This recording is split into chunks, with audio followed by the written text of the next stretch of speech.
Hello, welcome my YouTube channel Shashi lifeline classes. आज हम एक बार फिर से इंटर क्लास का एग्जाम काफ़ी नज़दीक है, जिसके तहत हम लोग बात कर रहे हैं कि इसमें मार्क्स बच्चों का कैसा है। बहुत ऐसे बच्चे जो होते हैं कमज़ोर बच्चे, जिसको पता नहीं चलता कि इंग्लिश में कैसे मार्क्स उठाना है। वो चाहे आर्ट्स से हो, साइंस से हो या कॉमर्स से हो, इंग्लिश में अगर आपको अच्छा मार्क्स उठाना है तो आपके मेरे वीडियो में जाइए, प्लेलिस्ट में जाइए और वहाँ पर आप लोगों को मिल जाएगा। जो पुराने जो वीडियो है उसमें बताया गया है कि आपको एक्सप्लेन करने का, दूसरा काम मैच द फ्लोइंग करने का सही तरीका। आज हम जो बात करने जा रहे हैं इस वीडियो में, जिसमें बात कर रहे हैं समरी का। एग्जाम में बहुत सारे बच्चे का जो होता है ना, जिसको समरी में काफ़ी ज़्यादा प्रॉब्लम होता है। और आप लोग को देखिए, पहला बात है एग्जाम का जो ज़्यादा जब नज़दीक आ जाता है तो इस बातों को हमेशा दिमाग में रखना चाहिए कि एक एक दो दो नंबर या पाँच पाँच नंबर को मिलाने से क्या होता है, मतलब 50 नंबर पूरा होता है। पहले ही बात आ चुकी है कि 100 नंबर का ऑब्जेक्टिव देने वाला है, जिसमें मतलब कि बच्चे क्या करेंगे, 50 बनाएंगे, 50 छोड़ देंगे। और बच्चे गलती क्या करते हैं कि लगातार बनाने की कोशिश में क्या करते हैं, गलती कर जाते हैं। तो आप लोग को मतलब कि क्या होता है, किताब बेसिस जितने भी क्वेश्चन है, जैसे 40 देता है उसको पूरा टच करना है, और जो ग्रामर जिसका मजबूत है वो ग्रामर टच करे, ठीक है ना। जिससे क्या होता है, पूरा 50 नंबर का बनाइएगा और लगातार मत बनाइएगा, जो आता है बस पहले वही बनाइए।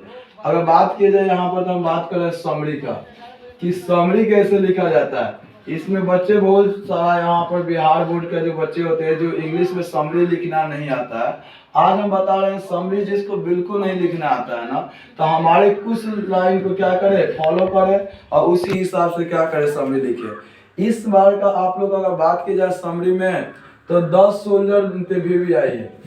ये आएगा ही आएगा, ऐसा नहीं है जो नहीं आएगा। तो 10 सोल्जर के अगर बारे में हम बात करें ना, तो 10 सोल्जर के मान लीजिए, समरी का मतलब आप समझिए, समरी का मतलब होता है सारांश। सारांश होता है, तो सारांश को क्या किया जाएगा, यानी कि इस चैप्टर को जो भी बातों को आप लोग जानते हैं ना, उसको सारांश में यानी कि छोटा यानी कि आसान तरीका में लिखना। तो 10 सोल्जर का समरी आपको एग्जाम में आता है तो आपको लिखना है क्या, कुछ लाइन को बताएंगे जो आपको उसको रूल को, पैटर्न को क्या करना है, फॉलो करना है, और कुछ को आपको छोड़ देना है, या वहां पर जो भी लिखना होगा ना बातों को वहां पर लिखिएगा। जैसे कि बात किया जाए, 10 soldier, The soldier is a poem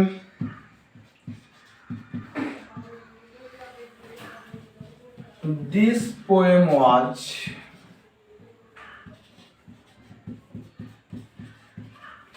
written by। तो अब देखिए 10 सोल्जर का जो लिखे हैं उसको लिखिएगा, यहाँ आपको कंपोज या रिटेन दोनों में कोई एक लिख सकते हैं। तो this poem was written by Rupert Brooke. अगर लिखे थे तो आप क्या लिखेंगे यहाँ पे बच्चे, रूपर्ट ब्रूक। उसके बाद में लिखिएगा, देखिए जिसको नहीं आता है वो देश के साथ जाएगा कि किस देश से बिलोंग करते थे, तो आप लिखिएगा he was belonged on England का अगर है तो इंग्लैंड लिखिएगा, ठीक है ना बच्चे। उसके बाद अगला लाइन लिखना है कि ही वाज बोर्न ऑन। तो यहाँ पर देखिए ही वाज बोर्न ऑन लिखने के बाद में यहाँ पर जब इनका साल है ना, या जो भी राइटर का आप लोग नाम लिखने जा रहे हैं, यहाँ पर आप लोग का कुछ गैप रहेगा, यहाँ पर आप लोग का रहेगा। अगर मान लीजिए सोल्जर ना आके मैकाबिटी आता तो यहाँ पर लिखिएगा द मैकाबिटी द मिस्टिक है, this was the mystic poem, ठीक है ना। This poem was written by T S. Eliot, तो वैसे मतलब बदल सकते थे। यहाँ पर लिखिएगा ही वाज बोर्न ऑन। अगर इनका जन्म हुआ था 1887, तो आप लिख सकते हैं 1887, ठीक है ना। And he was die on. अगर क्या करना है, डाई ऑन यानी कि जब मरे थे उस साल को लिख देना, यानी कि अगर मरे थे 1915 में तो आप लिख सकते हैं 1915, ठीक है ना। अब लिखिएगा this poem was a sonnet poem. Sonnet मतलब आप समझिएगा, सोनेट बोला जाता है 14 लाइन की कविता को, ठीक है ना। और यहाँ पर आपको समझा दे रहे, सोनेट बोला जाता है बच्चे कितना, 14 लाइन की कविता को क्या बोला जाता है, सोनेट। दिमाग में रखिए क्या बोला जाता है, सोनेट। सोनेट का दो भाग में बांटा जाता है। पहला स्टेंजा जो होता है वो होता है 8 लाइन को, जिसको हम लोग ऑक्टेट के नाम से जानते हैं लोग, ऑक्टेट के नाम से जानते हैं लोग। दूसरा का होता है 6 लाइन का, जिसको हम लोग बोलते हैं लोग सेक्टेट के नाम से जानते हैं लोग। तो आप लोग दिमाग में रखिएगा ऑक्टेट और सेक्टेट यानी कि 8 लाइन पहला स्टेंजा, दूसरा का होता है 6 लाइन को, ठीक है ना।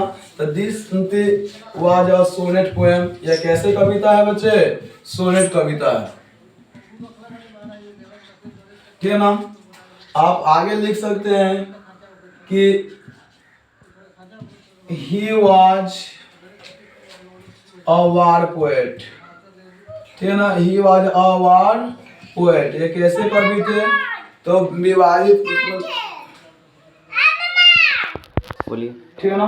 तो देखिए जिसको बात किया जाता है this was a sonnet poem, यह कैसा कविता था? सोनेट कविता था। सोनेट बोला जाता है 14 लाइन की कविता को।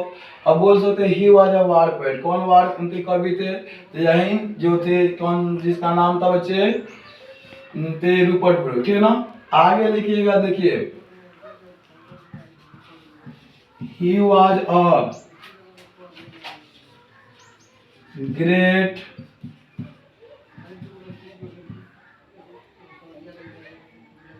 Patriotism poet. पेट्रियटिज्म मतलब होता है देशभक्त, ठीक है ना। या बहुत बड़ा देशभक्त क्या थे जी?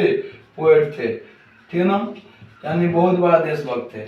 अब देखिए यहाँ पर पैराग्राफ आप चेंज कीजिए, यहाँ पर ध्यान दीजिए। पैराग्राफ क्या करना है बच्चे? पैराग्राफ यहाँ पर पैराग्राफ चेंज करना है। और यहाँ से पैराग्राफ चेंज कीजिएगा तो यहाँ से लिखिएगा दिस पोएम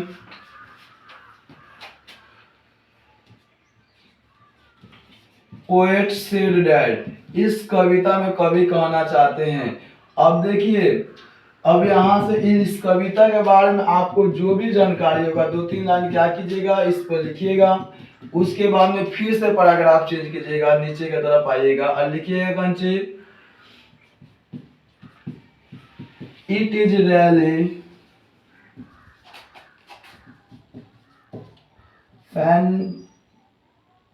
फैंटास्टिक पोएम। इसके मतलब होता है यह सच में जबरदस्त कविता है। क्योंकि देखिए क्या होता है, कितना बार जो हम लोग समरी लिखने जाते हैं तो उसमें मक्खन मलाई भी लिखना रहता है। इस सभी कविताओं या समरियों के साथ इस्तेमाल कर सकते हैं। तो it is really fantastic poem, और फिर लिख दीजिएगा this poem was written by Rupert Brooke.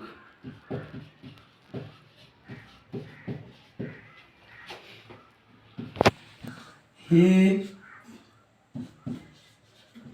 true lover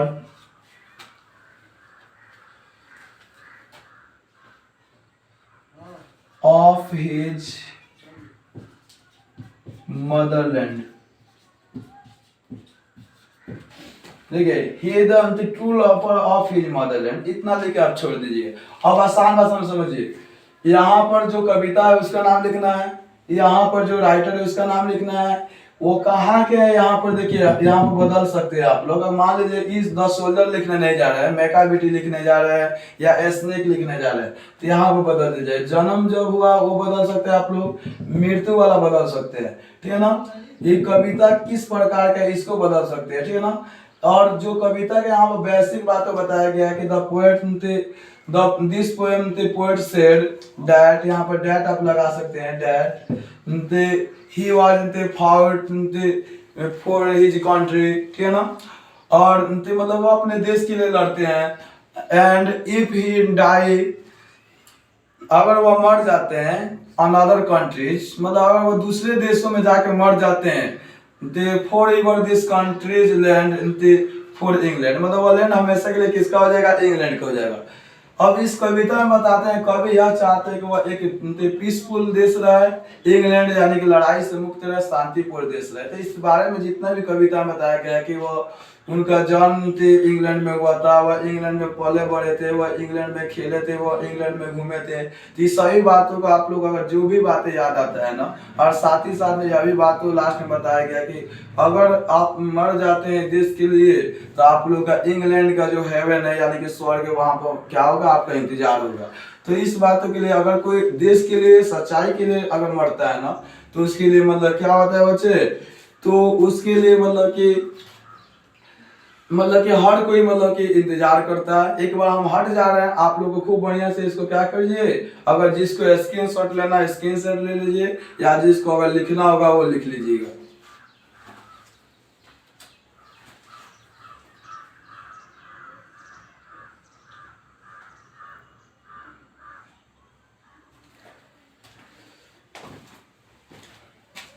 ठीक है, दैट्स ऑल। आप लोग से मिलते हैं अगला वीडियो में, और फिर से आप लोग को कोई ना कोई समरी लेकर या कोई ना कोई टॉपिक लेकर, या आप लोग को 5 नंबर नहीं, अगर आप 2 समरी अगर लिख रहे हैं इसी पैटर्न पर, तो आप लोग का 10 नंबर का था, यह सब्जेक्टिव था। 5-5 करके 2 को लिख देते हैं तो 10 नंबर का, यानी कि सब्जेक्टिव का सभी क्वेश्चनों को हम लोग डील किया जाएगा। आप लोग को ऐसे रहा, आप लोग का जो होता है, जो लेटर होता है, जो 2 प्रकार का होता है, फॉर्मल इनफॉर्मल, उस सभी लेटर को अगला वीडियो में हम लोग क्या किया जाएगा, डील किया जाएगा। 150